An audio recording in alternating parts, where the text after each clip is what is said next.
Mtazamaji wa Kilimanjaro Revival TV, tupo katika kijiji cha Materuni ambako yanapatikana maporomoko ya Materuni ama Mnambe. Ni maporomoko ambayo yanatoka kwenye mto Mware, mto ambao unatokea katika mlima mrefu kuliko yote Afrika, mlima Kilimanjaro. Maporomoko haya ambayo yanapatikana kwenye mlima mrefu kuliko yote Afrika yana urefu wa mita 95 na tumepata nafasi ya kukutana na baadhi ya watalii ambao wamekuja kutembelea kivutio hiki. Kwa majina ni Aluma kutoka Nairobi, Kenya. Nimefurahi sana kufika mahali hapa. Tanzania nchi nzuri sana. What do you say? Beautiful country. I love this place and I enjoy it with my family. We've come here for the Kilimanjaro run, but this was a good piece of trail and we've enjoyed it. Nashukuru sana. Tukatafuta pale kwenye Google tukaona kuna mahali panaitwa Materuni. Na tuko tumejua panakaje, tukaomba kuna waterfall. Sisi huwa tunapenda nature.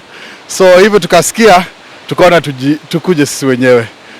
Ndio imetupata tukafika mahali hapa. So nimefurahi sana. Sasa wewe umeshuhudia, una kipi cha kuambia Wakenya wenzi? Wakenya sijui mna nini huko kwenyu. Jaribuni mfike hapa. Kama mnataka kuona vile Mungu aliumba nchi original iko hapa. Nadhani hata Adam na Eve sio alikuwa huko. But this is a place. Karibuni. What's your name? Barbara. Barbara. Barbara. Barbara, where are you coming from? I'm from Denmark. I live in Copenhagen. Is it your first time in Africa? Yes, first time. In particular Tanzania, right? Yes. Okay. How do you feel being here? I love it. You love I really love it. So far, how is your hike from Moshi to Materuni so far? It's very good. It's been a little rainy, but we're keeping the mood high, singing songs and dancing together. Karibu sana. Asante. Kwa majina naitwa Faraja Ikungasi Alupasa, ni mkazi wa Dodoma. Kama ni mtu naipenda nature na napenda sana utalii. Kwa hiyo mojawapo kivutio ambacho niliweka kwenye ratiba yangu ilikuwa ni Materuni Waterfalls. Then kesho pia nitakuwa na ratiba nyingine ya kutembelea Raw Forest. Watanzania wengi wamekuwa ni wazito kutembelea vivutio vyao. Una kipi cha kuambia? Wapende kutembelea, ni kuona vitu ambavyo ni halisi kwa kutukuza uumbaji wa Mungu. Mimi napenda sana hizi nature kwa sababu unaona uhalisia wa uumbaji wa Mungu, vitu ambavyo ni original. Kwa hiyo tunamtukuza Mungu kwa vile alivyoviumba. Na wakaribisha wawe na hiyo tabia ya kutembelea vivutio. Vipo vingi, sio Moshi tu. Pia hata mikoa mingine unaweza kaenda pia Mbeya kule, kuna vivutio vingi. Hivyo karibu sana Moshi. Kwa majina naitwa Dismas Materu. Mimi ni mzao hapa na katika kijiji chetu hichi ni kijiji cha mwisho kabla ya msitu wa Kilimanjaro. Ni kivutio gani cha kipekee zaidi ambacho kinavutia watu wengi sana kuja hapa? Kivutio kinachovutia watu wengi kuja hapa ni tuna maanguko ya maji haya unayaona hapa. Pia tuna coffee tour, tunafundisha watu jinsi ya kupika chakula cha Kiafrika, tunafundisha namna ya kufanya kahawa, tuna nyimbo za Kichaga. Ni vitu vingi, viko vitu vingi katika kijiji hichi. Tuna vitu vingi. Kwa hiyo inakuwa na mgeni anachohitaji kufanya kwa siku hiyo ndicho anachofanya. Sawa, umetueleza ni mzao hapa, na wewe unanufaika vipi? Mimi nanufaika kwa sababu kwanza navowachukua watalii kufikisha watalii paka hapa napata kama mshahara, na pia nanufaika kwamba watalii wanapokuja kwenye kijiji chetu tunaweza kuuza mazao tofauti kama kahawa, tunauza ndizi. Kwa hiyo tunanufaika kama wananchi au wanakijiji. Watu wanaoleta watalii kwetu wanakutana na changamoto ya barabara. Wakati mvua inaponyesha wanasema wanashindwa kufika hapa. Ningeishauri serikali kwa pesa wanazokusanya Kilimanjaro waikumbuke kuitengeneza Kilimanjaro. Kwa maana kwa hapa Kilimanjaro kuna vivutio sio hichi tu. Kwa maana hapa kwenye kijiji chetu kuna waterfall kama 2, 3. Kwa hiyo serikali wanapokusanya hela kwenye kijiji husika wakikumbuke. Kwa majina naitwa Gervas Njau au kwa jina la kazi naitwa Jerry. Na nimefanya kazi takriban miaka 8-9 sasa. Sawa, tuambie Materuni Waterfalls inapatikana wapi? Materuni Waterfalls inapatikana Uru Mashariki, ambapo kwenye kijiji kinachoitwa Uru Materuni, na inapatikana kwenye vijiji vya Moshi, Kilimanjaro. Na historia ya waterfalls hii ikoje? Historia ya waterfalls hii, kwanza naweza nikasema kwamba ni waterfalls ambayo ni ndefu kuliko zote, na vile vile imetambulika kwa muda mrefu, lakini kwa sasa hivi ndio inafanya mauzo makubwa. Historia kwa ufupi ni kwamba mzee wa kwanza ambaye alikuwa anaishi kwenye hiki kijiji kabla makabila mengine kuja au kabla koo nyingine kuja, alikuwa anaitwa Mzee Materu. Na Materu ni jina la ukoo ambao unaoishi huko Materuni. Kwa yule mzee alipa jina kijiji hiki kwamba Materuni kama jina lake ile la ukoo wa Materu. Sawa, na watalii wanapokuja hapa ni shughuli zipi hasa huwa wanafanya? Kwanza wanafanya hiking, matembezi ya kwenda kwenye maguko ya maji, na vile vile kama watakuwa wanapendelea kufanya coffee session ambayo ni kujifunza kutengeneza kahawa, kupewa maelezo ya kutengeneza kahawa na mpaka hapo unapokunywa kahawa mezani. Wakati tunafanya hivyo, na vile vile tunatengenezea masuala ya chakula, hot lunch. Upekee wa eneo hili au kivutio cha eneo hili na maeneo mengine hapa nchini Tanzania ni upi? Huku kwanza unakuja kujifunza vitu vingi, unakuja kujifunza tamaduni za Kichaga, na vile vile unafanya mazoezi ya mwili, kutembea, kwa sababu ni kama kilomita 3.5 kwenda na 3.5 kurudi, na njia inapitika vizuri kabisa. Na watalii wanaokuja hapa huwa wanatoka nchi zipi zaidi? Wanatoka sana naweza ngasema bara la Ulaya, bara ya Amerika, na vile vile Russia kidogo, bara la Asia. Ni msimu upi ni mzuri zaidi kuja kutembelea katika vivutio vinavyopatikana eneo hili? Kwa huku naweza ngasema kwamba tuna misimu 2 au 3 ya wageni. Msimu ambao unakuwa na piki kubwa ya wageni kuanzia mwezi wa 6 mpaka mwezi wa 8 na wa 9. Mwezi wa 10 na wa 11 kunakuwa na upungufu kidogo wa wageni, lakini mwezi wa 12 mpaka mwezi wa 3 kunakuwa na wageni wengi. Kwa majina naitwa Adam Cyril Njau, ni mzaliwa wa hapa Materuni, najihusisha na kazi ya utalii mpaka sasa hivi na miaka 5 hadi 6. Jamii ya Wachaga wa eneo hili wananufaika vipi na utalii? Cha kwanza wananufaika na kutokana na biashara ambao wanafanya, maana huku biashara yao kubwa ni mazao. Zao lao kubwa la biashara ni kama kahawa. Kwa kuna manufaa wanapata kutokana na biashara ambao wanafanya. Cha pili, wananufaika kutokana na mapato yanayoingizwa na watalii wa hapa kijijini kwetu. Lakini pia ni desturi zipi ambazo watalii wao wanaelekezwa wakija hapa?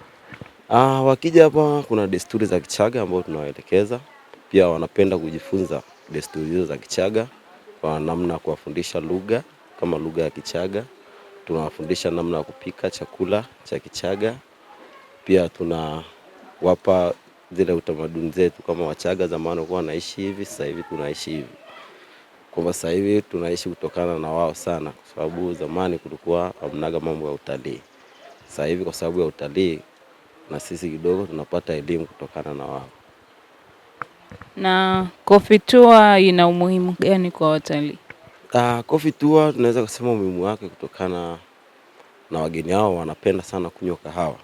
Kwa wanapokuja sisi tunapata muda mzuri wa kuwaelezea kahawa yetu jinsi gani inavyotengenezwa, kwa sababu kuna aina tofauti za kutengeneza hiyo kahawa. Kwa wakija huku tunafundisha aina tofauti na aina ambao wanatengeneza wao.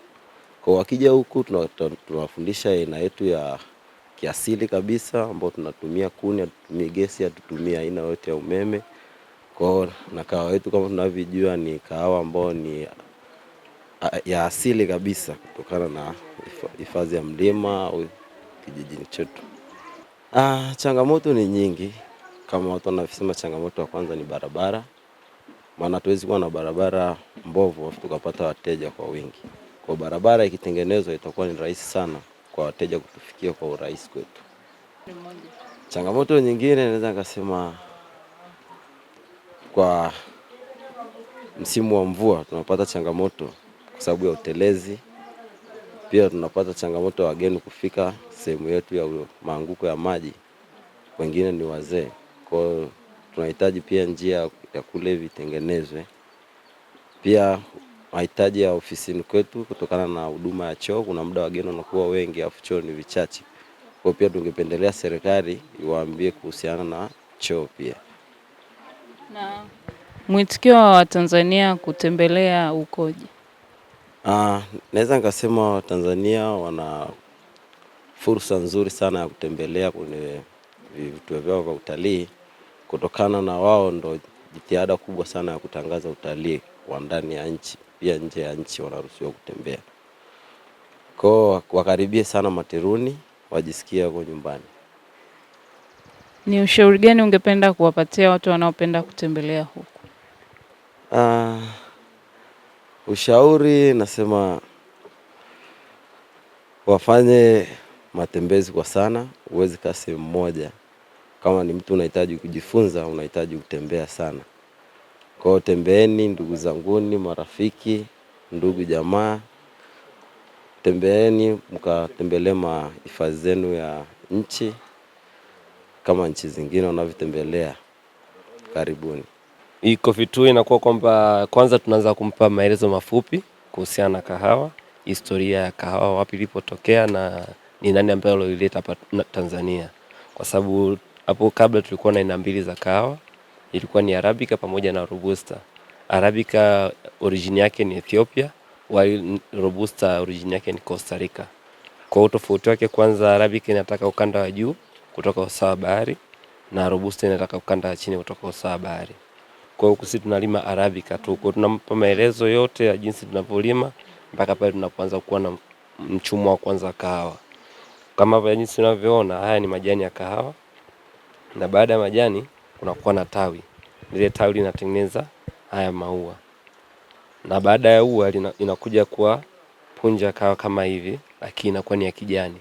Baada ya kutoka kwenye kijani inakuja kuwa njano, baada ya njano inakuja kuwa orange, na baada ya orange inakuja kuwa nyekundu. Kwa ile nyekundu ndio kahawa ambayo tunatakiwa tuichume na kuitengeneza sasa kuja kwa kikombe cha kahawa. Baada ya kuchuma tunaipukuchua kwa kutumia mashine kutoa ganda la kwanza, na baada ya kupukuchua hii kahawa inakuwa ina misili ya utelezi. Kwa sababu ikiwa imeiva ndani huwa inatengeneza kitu kama utelezi. Kwa hiyo punje hii itakuwa inateleza. Kwa sababu ule utelezi inabidi tuiweke kwenye maji kwa angalau siku 2 mpaka siku 3. Baada ya kuiweka tunakuja kuiosha, na baada ya kuosha tunaianika na kahawa inakuwa design kama hivi, ikiwa imeshakauka. Ambapo hii punje tunakuja kuikaanga. Baada ya kuikaanga tunakuja kuisaga, na baada ya kusaga staili yetu sisi ya kutengeneza kahawa huo tunachemsha maji kwanza. Baada ya maji kuchemka ndo tunaweka ule unga wa kahawa jikoni. Kwa ni njia moja hapo vile vile kuangalia kama kahawa yako ni bora au sio bora. Kahawa bora huwa ina tabia kutengeneza kitu kama povu. Kwa baada ya kuweka kahawa hilo tunachemsha ndani ya sekunde 30 mpaka 40, na baada hapo tunaenda kuchuja, tunakunywa kikombe cha kahawa. Oh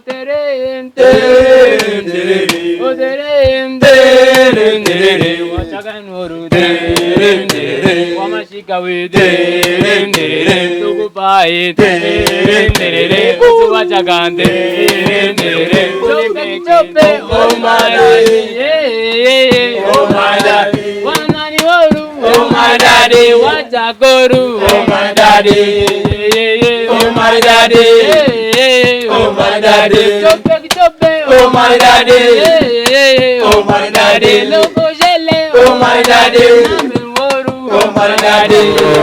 Jambo bana, habari gani? Nzuri sana.